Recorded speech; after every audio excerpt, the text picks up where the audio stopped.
What the Falcons do, we rise up. Welcome to Rise Up Reactions, the show we talk all things Falcons, NFL, Georgia sports, and in general, the sports news of the day. I'm your host, Dr. Lee Denning, the Golden Hard Dog and a lifelong sports fan. I'm coming back to you guys today just to give a quick update on the state of the Falcons. I have been so freaking disgusted with this team for about the last month and a half that I have failed to deliver any videos reacting to losses because they just stacked up and all ended in spectacular fashion. I have failed to do any previews because this team has inspired no confidence in me to do previews. It's been a rough year, and I get it. The last 2 years that I've been doing this, the team was bad. It was expected that the team was bad.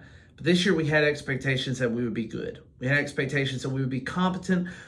I'm not going to say that we thought Kirk Cousins was going to take us to the Super Bowl, but we certainly thought in a weak NFC South, this was a year that we should be able to put all of the pieces together. And certainly through the first 9 weeks, it appeared that we were doing just that, going 6-3, 4 divisional wins, 2 over the Bucs, which means that if we can find a way to tie the record of the Bucs before the end of the season, we go to the playoffs and they get sent home packing.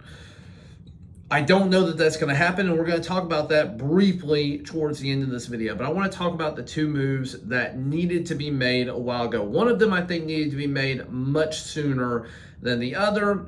And again, just more than anything because I'm giving a little bit of grace and because the narrative was too good for us to pass up on with the other. Let's talk about Younghoe Koo. Younghoe Koo has been clutch for the Falcons ever since arriving with us. He came to us in 2019 after leaving the Los Angeles Chargers. He only had a year there. He went 50% on 6 kicks. And he ended up coming to the Falcons. And since he's been with the Falcons, this is his stat line. 2019, 23 of 26 field goals, 88.5 percentile made. 2020, 37 of 39 field goals, 94.9%. 2021, 27 of 29 for a grand total of 93.1. 2022, 32 of 37, not the best year, but 86.5%. The same stat line, 2023, 32 of 37, 86.5%. It wasn't always clutch, but you could count on him almost all the time. His 40 to 50 yarders were 9 out of 10 and 9 out of 11 in those 2 years. And then 50 plus, he's always kind of been up and down for about the last 3 years. He was 7 of 11 in 2022, 3 of 6 in 2023. He's 6 of 9 this year, including one big one that we needed. But this year, the big stat line is this: 25 of 34. We've been in positions to kick more field goals, and he is 73.5% on the year.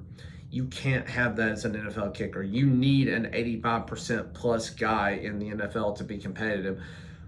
He has for sure cost us the New Orleans game. Without a doubt, that game rides solely on Younghoe Koo missing multiple field goals. He almost cost us the Tampa Bay games. One of them he made up for in spades, getting a 58-yarder. The other almost cost us missing too many, and Kirk had to play hero ball. So definitely cost us one game, and he's put us in bad positions in other games. So with that in mind, I like Younghoe Koo. He's been great for us. I do agree completely with the decision to bench him, put him on IR. Something's not right with him. I don't know. He changed his kicking stance this year. It seemed like it was working out well in the beginning, but now it doesn't seem to be doing well at all. And we're moving on. We're bringing in Riley Patterson, who was on our practice squad just a few weeks ago. He's a journeyman who's kind of been around the league a little bit. I had to go back and look him up. I remember the name, but I didn't remember it recently. And there's a reason for that. 2021, he was with the Lions. He had 13 field goals made of 14 attempted. 2022, he went to the Jaguars, where he had a pretty good season with them. 30 field goals made, 35 attempted. And then in 2023, also a little short stint with the Lions where he went 15 of 17. Then from there, he kind of got cut and moved around. He had an injury issue with the Browns. He was 1 of 1 in 2023. He didn't get a chance to play for the Browns this year. And then he was with the Jets on their active roster for like 1 game this year. Didn't get a chance to kick, got cut, and now he's with the Falcons. So again, you're talking about a guy whose career is 88.1% for all different ranges there.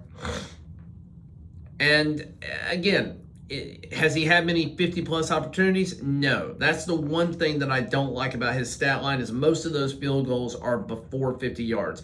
We need a guy that can consistently hit the 50 to 55-yard range. Anything after that, I kind of call a crapshoot. There are some guys that are electric from 55 to 63, and there just aren't many of those guys in the league. But you can almost find anybody that's worth a darn kicking that should be able to make 85% plus at an NFL level. There are a lot of guys out there that you should be able to find. And Younghoe Koo, as big of a baller as he has been for us, and as much as he did deserve a contract extension in the recent past, he's no longer worth that extension.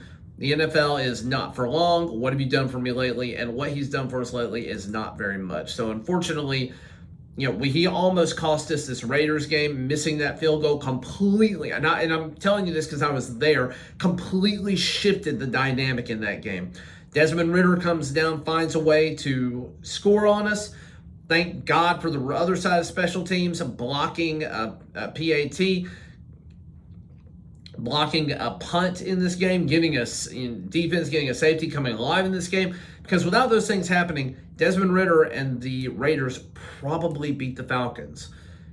We also had bad play calling in the final 2 minutes. I have no idea what we're thinking passing the ball on that third down at the end of the game after the 2-minute warning. They have no timeouts. It's Desmond freaking Ridder. Run the ball, eat 30 to 40 seconds off the clock, get a good, strong punt that takes another 5 seconds off the clock, and give him no time. Instead, he had 2 minutes to run down the field and get into about our 35 to 40-yard range for 2 Hail Mary attempts. They were very well defended by our secondary.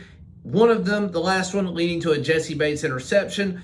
Very well defended, but my gosh, they shouldn't have even had a chance to be there. And it started with the Koo missed field goal. I like the guy.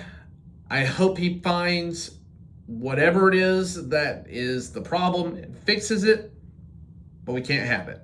Genuinely cannot have missed field goals. The next guy we got to talk about, Kirk Cousins, the big elephant in the room, the guy that we signed a $100 million contract to. If we cut him now, we owe $65 million. If we trade him, because he does have a no-trade clause, he would have to agree to it.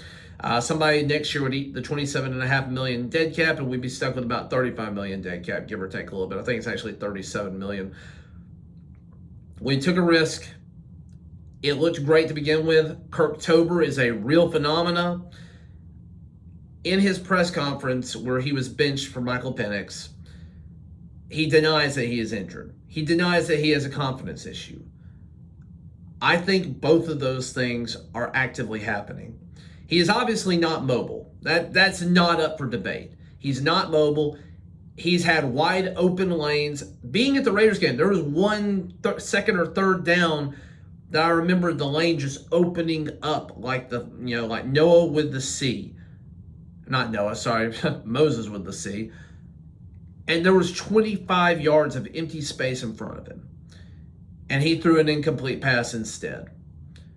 Patrick Mahomes takes off down that line. Almost any quarterback. Matthew Stafford in his 30s takes off down that line. But Kirk, with his ankles being not secure, with not knowing what to do with that Achilles injury, being stiff, he doesn't do that. In earlier years, he probably would have. He probably does take that free 15 to 20 yards before a defender gets to him. And that would have been a first down, and that keeps the ball, keeps the drive alive, gives Bijan more chances. My gosh, thank the Lord for Bijan, because if we don't have him, we'd have no offense. But Kirk has been bad since basically right after the Dallas game. New Orleans throws an interception, no touchdowns. We lose that game because of Koo. Denver gets killed, obliterated. Throws for 173 yards, 1 interception. Looks bad the entire game. And I'll be honest, everybody looked bad in that game. There was nothing redeeming about the Denver game whatsoever. They wiped the floor with us. Come out after a bye and throws 4 interceptions to the Chargers. I've said this about other quarterbacks coming off of a bye. There is no excuse having a 2-week break, long time to study film, rest, recuperation, come out and throw 4 picks, come out and throw multiple picks at all is unacceptable after a bye. And at home as well. You're not even away. You're at home doing that. Then he goes to Minnesota, throws 2 picks in that game, no interceptions. 2 picks, no touchdowns. And just looked awful in that game as well. He had the yardage, but he couldn't do anything. There was nothing meaningful that happened in that game for him. And then the Las Vegas Raiders, the worst defense or second worst defense in the league, possibly behind the Giants, who we're going up against this week. He can't manage more than 112 yards, 11 completions. He did get a touchdown on the most wide open look you are going to get to Drake London all year, and then proceeds to do nothing. Threw an interception. The last pass of the game, there's a middle linebacker right in his line of view. I don't know why he throws the ball. Middle linebacker made an excellent play on that ball. Lucky that it wasn't intercepted and that we actually did get a chance to punt. But again, Kirk is not the same guy. There's something wrong with him. He's pump faking, but not to psych out defenders. He still throws to the same guy that he pump faked to. It's like he's just unsure, like there's a twinge, like there's pain, like there's something wrong with his throwing shoulder, with his mechanics. It's probably coming from the lower body to some extent as well. Something is wrong with him, and he needs to be benched. He should have been benched after the LA Chargers game, but there's no way that Raheem was going to do that with him going back to Minnesota. We had an opportunity. This should have been Michael Penix's first start this past week. It was not. We had 3 of 4 games left with soft defenses with the Raiders, the Giants, and then finally the Panthers, who are better than they have been, but still soft by comparison to other teams. He's got to go to FedEx Field at some point in the next few weeks and play against a pretty good defense in the Washington Commies. And that's a game that may end up deciding a playoff spot. If the Commies win this week, I don't know that it matters. If they lose, then just like Rich Eisen has said, next week, if Atlanta wins this week and the Commanders lose this week, next week may be for a wild card spot. It may be, because that's what's at stake. You're going to have a 9-6 team going up against an 8-7 team if we win this week. The winner of that, because of the tie, the head-to-head, is going to be the wild card seat number 7. Not what we wanted, but certainly what could happen there. But yeah, let's talk about Michael Penix real quick. We've talked a little bit about his stats in the past. I'm not going to really focus on his Indiana stats because those don't matter as much. It's more about the last couple of years where he really developed. At Washington, he had over 4,000 yards 2 years back-to-back. Now, he does have championship games and playoff appearances to get those as well, or at least I think championship game in 2022. I don't remember them making the dance to possibly go to the national championship in 22, but they certainly did in 23. So he had somewhere between 13 and 15 games to accumulate all of his stats each year. 4,600 yards, 4,641 yards, I should say, in 2022. 4,903 yards in 2023. He had more or less a 3-to-1 touchdown interception ratio. He makes huge plays. He can run, but he's been injured in the past with both ACLs being torn at different times. I'm not a big fan of him running at the NFL where everybody's bigger and hits harder, but he's going to be something that Kirk Cousins is not. Mobile. That pocket, if it collapses, I'm not worried about him getting sacked immediately. I think he can escape it. I want to see what he can do. It's that time. The season's more or less over. We should have made a change when we were still in the playoff hunt. We didn't do that. We should have started with a kicking change and then gone to a Kirk change. But let's think about this realistically. The Falcons could easily be 9 wins right now.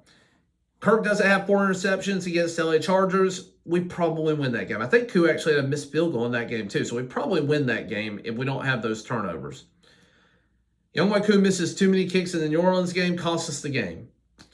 And then go back to Pittsburgh, week 1.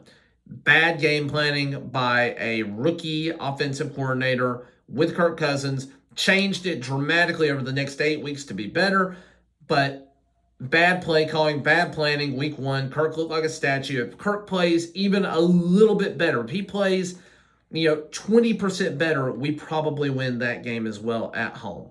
So there's a world where the Falcons are 9-5 at this point in the season. It just hasn't manifested. I think it's 9-5. That may be wrong. I don't know. Numbers aren't working for me this morning. But all that to say this. The Falcons, this was our year to potentially get a home playoff game. First time ever in Mercedes-Benz Stadium. And we went from being almost assured that at the midway point of the season to completely and totally squandering it. This is our remaining games. We have the Giants, we go to the Commanders, and we have the Panthers at home. We have the Panthers at home. The Panthers game very likely could be a division-determining game. Tampa Bay, on the other hand, and again, I think we probably go 2-1 in that, but we almost have to go 3-0. Tampa Bay, we needed them to lose to the Chargers this week. We absolutely needed that. It didn't happen. This is what they've got left. They've got at the Cowboys, they have the Panthers in Tampa Bay, and they have the Saints in Tampa Bay. I'm picking the Cowboys for no other reason than we need it to happen. It is an away game. The Cowboys looked better against the Panthers. Cooper Rush, we know, can go on streaks, which he's done a few years ago. The Panthers have looked more competent, not this past week, but in the weeks leading up, they did look more competent. They took Tampa Bay to the wire. Probably should have at least gone, or maybe should have won that game. I don't know if they would have ended up with the win long term, but they probably should have won that game.